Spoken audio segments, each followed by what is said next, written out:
Hello, hello, j'espère que vous allez tous bien par la grâce de Dieu, que votre journée s'est bien passée. Là, il est 4 heures, presque 5 heures du matin, voilà, on est là, avec la Bible. Seigneur Jésus. Alors, je vous explique. Alors que j'étais, à un moment donné, j'étais, ah oui, comme d'habitude, Jésus vous aime, oui, ça ne changera jamais. Jésus vous aime et ce qu'il veut, c'est que vous puissiez ouvrir la porte de vos cœurs, le laisser entrer dans votre vie afin qu'il puisse vous laisser vous présenter le royaume des cieux et vous dire aussi votre réelle identité. Pour tous ceux qui l'acceptent, il leur donne le pouvoir de devenir enfants de Dieu et de marcher pleinement dans son autorité, dans le nom de Jésus. Il hérite, oui c'est ça, de la vie éternelle et il devient enfant de Dieu. Voilà, donc Jésus vous aime. Ne négligez pas sa présence dans vos vies. On en a besoin, vous en avez besoin. Et il veut vraiment que vous puissiez le connaître. Donc, ce que je disais, à un moment donné, j'étais super fatiguée. Je me suis dit, c'est bon, je me couchais. En plus, je chantais un peu des présences et tout. Bref, fatigant. Donc, j'ai éteint la télé. J'ai commencé à parler au Saint-Esprit, etc. Et je commençais à me sentir hyper fatiguée. Et après, d'un coup, je sens que la fatigue part. Je dis, mais c'est quoi ça? Après, je sais pas, j'ai à cœur d'aller sur TikTok. Et je vois une sœur en Christ qui m'avait envoyé un message. Et je sentais, ouvre le message et tout. Elle m'avait posé des questions. Et j'ai demandé au Seigneur l'accord, hein, voilà, pour savoir et tout. C'était concernant des songes qu'elle avait eus, etc. Le Seigneur m'avait donné l'accord de lui répondre. Et durant nos échanges, etc., je me suis souvenu que le Seigneur m'avait demandé de lire le livre de Romains au chapitre 8. Et donc, du coup, il lui avait aussi donné ce chapitre-là. Et donc, après, moi, non, mais il est tard. Je me suis dit, je vais me coucher. Et puis, non, je comprends pas. Il n'y a plus de sommeil parce qu'il fallait que je fasse cela avec vous. Donc, je vais lire au nom du Seigneur, Romains chapitre 8, la vie par l'esprit. Je lis. Il n'y a donc maintenant aucune condamnation pour ceux qui sont en Jésus-Christ, qui ne vivent pas conformément à leur nature propre, mais conformément au Saint-Esprit. En effet, la loi de l'Esprit qui donne la vie en Jésus-Christ m'a libéré de la loi du péché et de la mort. Car ce qui était impossible à la loi, parce qu'elle était, pardon, parce que la nature humaine la rendait impuissante, Dieu l'a fait.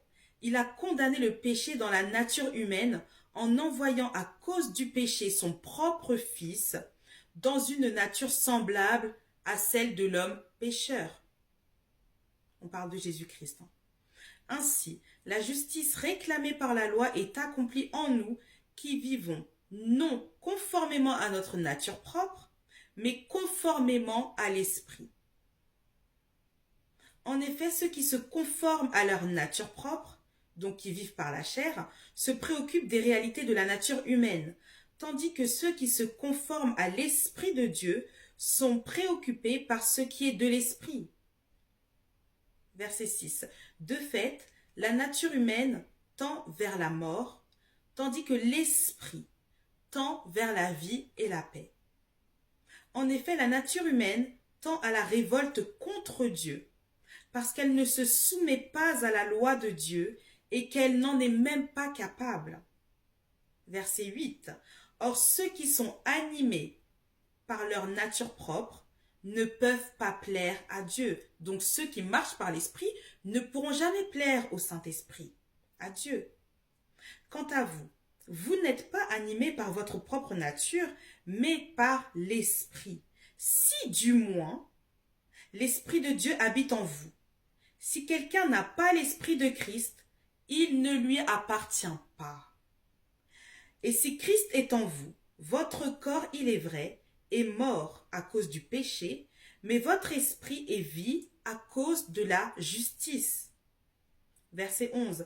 Et si l'esprit de celui qui a ressuscité Jésus habite en vous, celui qui a ressuscité Christ rendra aussi la vie à votre corps mortel par son esprit qui habite en vous, donc Dieu le Père. Ainsi donc, frères et sœurs, Nous avons une dette, mais pas envers notre nature propre, pour nous conformer à ses exigences, c'est-à-dire de ne pas marcher selon la chair. Si vous vivez en vous conformant à votre nature propre, vous allez mourir.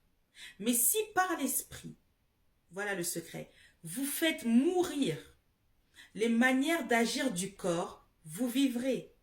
En effet, tous ceux qui sont conduits par l'Esprit de Dieu sont fils de Dieu. Verset 15.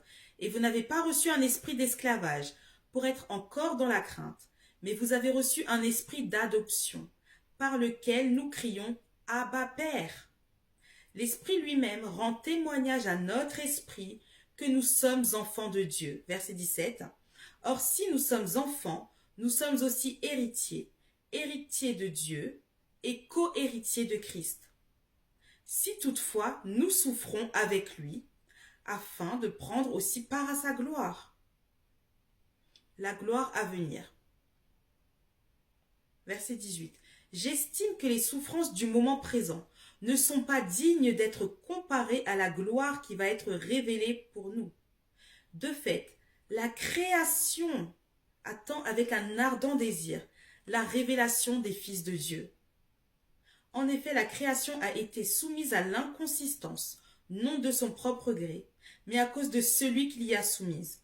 Toutefois, elle a l'espérance d'être, elle aussi, libérée de l'esclavage, de la corruption pour prendre part à la glorieuse liberté des enfants de Dieu. Oui, en Christ, on est libre. Or, nous savons que, jusqu'à maintenant, la création tout entière soupire et souffre les douleurs de l'accouchement. Et ce n'est pas elle seule qui soupire, mais nous aussi, qui avons pourtant dans l'esprit un avant-goût de cet avenir. Le ciel. Nous soupirons en nous-mêmes de cet avenir. Nous soupirons en nous-mêmes en attendant l'adoption, la libération de notre corps. Verset 24. En effet, c'est en espérance que nous avons été sauvés. Or, l'espérance qu'on voit n'est plus de l'espérance. Ce que l'on voit, peut-on l'espérer encore? Verset 25. Mais si nous espérons ce que nous ne voyons pas, nous l'attendons avec persévérance. Le retour de Christ. Alléluia. De même, l'Esprit aussi nous vient en aide dans notre faiblesse. En effet, nous ne savons pas ce qu'il convient de demander dans nos prières, mais l'Esprit lui-même intercède pour nous par des soupirs que les mots ne peuvent exprimer. Et Dieu qui examine les cœurs sait quelle est la pensée de l'Esprit, parce que c'est en accord avec lui qu'il intercède en faveur des saints. Du reste, nous savons que tout contribue au bien de ceux qui aiment Dieu, de ceux qui sont appelés conformément à son plan. Amen. Que Dieu vous bénisse, que Dieu vous garde, que Dieu soit avec votre esprit. Marchez par l'esprit, marchez avec le Saint-Esprit. Prenez le temps de lire la parole de Dieu, de méditer la parole, de prendre le temps de vous poser avec le Saint-Esprit, de lui demander, Saint-Esprit, quel passage veux-tu que je lise? Qu'est-ce que tu veux me dire dans cette lecture? Que veux-tu me dire pour la saison dans laquelle je suis en train de rentrer? Pour ma vie, qu'est-ce que tu veux me dire? Quel est ton message pour moi? Il vous parlera premièrement dans sa parole. Prenez le temps de méditer. Que la parole de Dieu vous purifie. Que la parole de Dieu renouvelle votre intelligence. Que la parole de Dieu terrasse les forteresses de pensée. Les forteresses de pensée ne sont pas alignées à la pensée de Dieu. Comment entendre Dieu? Dans sa parole premièrement. Ensuite, vous allez l'entendre audiblement, dans votre cœur, autour de vous. Même vous pouvez même voir des visions. Dieu parle tantôt d'une manière, tantôt d'une autre. Mais si vous négligez la parole de Dieu, ça va être compliqué. Parce que le Seigneur lui-même dit, mon peuple périt parce qu'il lui manque la connaissance. La connaissance se trouve dans la parole de Dieu. La parole de Dieu est tellement merveilleuse. Il y a des mystères, il y a des choses que Dieu veut vous révéler, des secrets. Faites-lui confiance, marchez par l'esprit, laissez-le vous conduire. Faites mourir les œuvres de la chair avec le Saint-Esprit. Marchez dans votre autorité et vous verrez. vous allez avoir la victoire tous les jours et à chaque instant.